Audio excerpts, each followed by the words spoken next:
যখন চোর চুরি করবে তখন আল্লাহ নির্দেশ দিয়েছেন তোমরা চোরের হাত কেটে দাও।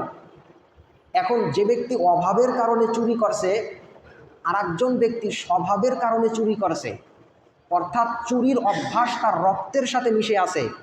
এখন এই দুই চোরের বিচার কি এক হবে? কখনোই এক হবে না। একজনে চুরি করেছে অভাবের কারণে, তার পেটে প্রচণ্ড ক্ষুধা, ক্ষুধা নিবারণ করার জন্য সে চুরি করেছে। তার স্ত্রীর পেটে ক্ষুধা, তার বাচ্চাদের পেটে ক্ষুধা, ঘরে কিচ্ছু নাই, এজন্য সে এই ক্ষুধাকে নিবারণ করার জন্য সে চুরি করেছে। এটা অভাবের কারণে সে চুরি করেছে।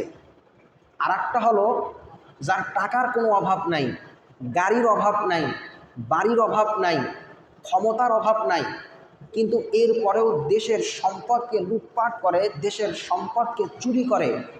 এখন দুজনেই চোর। এখন আল্লাহ তাআলা বলেন ওয়াসারিকু ওয়াসারিকাতু ফাকতাউ আইদিয়াহুমা। আল্লাহ বলেন যখন চোর চুরি করবে তখন আল্লাহ নির্দেশ দিয়েছেন তোমরা চোরের হাত কেটে দাও।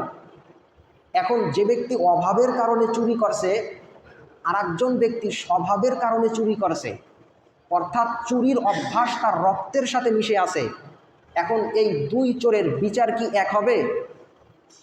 কখনোই এক হবে না। এজন্য আল্লাহ তাআলা বলেন তোমরা ন্যায় বিচার করো।